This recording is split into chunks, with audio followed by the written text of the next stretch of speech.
Hello dear students, आप लोग जो मॉडल टेस्ट पेपर दे के आए हैं उसमें से मैक्सिमम बच्चे कहें कि सारा क्वेश्चन आया सर, एक क्वेश्चन जो था ठीक ना समझ ही नहीं आया।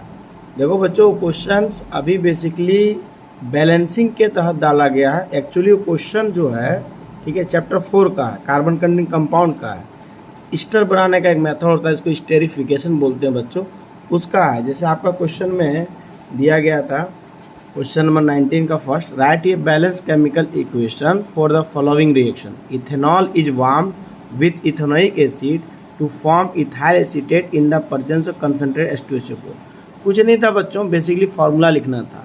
जिस बच्चे को फार्मूला लिखने आ गया होगा पूरी तरीके से क्वेश्चन का, क्योंकि इसमें बैलेंसिंग करने की जरूरत ही नहीं है। देखिएगा, हम फार्मूला लिख रहे हैं, इथेनॉल है, इथेनॉल का फार्मूला क्या होगा बच्चों, C2H5OH। और ये रिएक्ट करेगा बच्चों किसके साथ, इथेनोइक एसिड के साथ। तो इथेनोइक एसिड के साथ फार्मूला होगा क्या, CH3COOH, ठीक है। और ये क्या करता है बच्चों बताइए, बेसिकली ये रिवर्सिबल रिएक्शन होता है, एसिड के प्रेजेंस में होगा। कोई भी एसिड ले लीजिए आप, H2SO4 ले लीजिए या HCl ले लीजिए, है ना, मेनली H2SO4 लिया जाता है। तो इससे क्या होता है बच्चों, इसका तो आयनिक डिसोसिएशन नहीं होगा, लेकिन इसका आयनिक डिसोसिएशन होगा, क्योंकि एसिटिक एसिड है ना। एसिटिक एसिड क्या होता है बच्चों बताइए, वीक एसिड होता है, लेकिन इसका आयनिक डिसोसिएशन होगा। तो यहाँ से क्या करेगा, वाटर लेके फुर्सत हो जाएगा, ठीक है, वाटर बाहर आ गया और बचेगा क्या बच्चों बताए, CH3COO- और इसके साथ बच्चों C2H5 अटैच हो जाएगा, ठीक है। तो इसको बोला जाता है बच्चों बताए इथाइल एसीटेट, इथाइल एसीटेट। और इसी को बोला जाता है ईस्टर, जिसका स्मेल भी क्या होता है बच्चों, स्वीट स्मेलिंग होती है। उसके बाद इसका यूज़ क्या होता है, परफ्यूम बनाने में होता है बच्चों, ठीक है। तो बेसिकली चैप्टर 4 का क्वेश्चन था, इसमें बैलेंस करने की आवश्यकता ही नहीं है, ऑलरेडी ये बैलेंस है। हाइड्रोजन भी बैलेंस है और आपका कार्बन भी बैलेंस है, ऑक्सीजन भी बैलेंस है। चेक करने की जरूरत नहीं, सिर्फ फार्मूला बैठाना था। अब बहुत सारे बच्चों को विश्वास नहीं होगा कि नहीं सर ये तो हो सकता है कि केमिकल रिएक्शन का। नहीं बच्चों, ये बेसिकली चैप्टर 4 का है, एज ए बैलेंसिंग के तहत दिया गया है।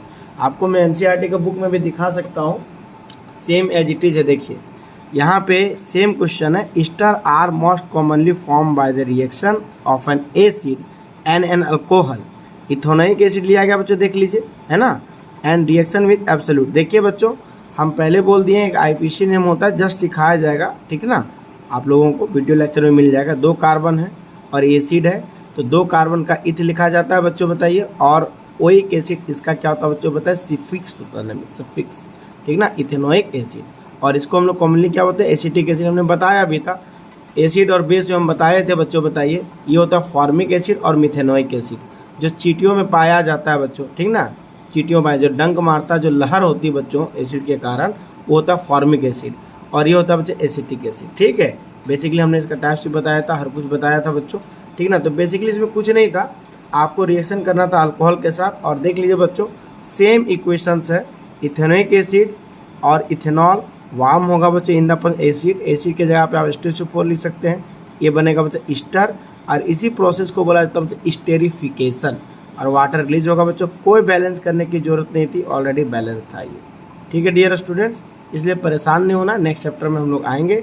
एक यही सवाल था जो बहुत सारे बच्चों का इशू था, लेकिन कुछ बच्चे कर लिए थे, ठीक ना, क्योंकि उनको केमिकल फार्मूला हम 9th क्लास से ही सिखा रहे थे, उन्होंने कर लिया था, डन कर लिया था, ठीक है। नेक्स्ट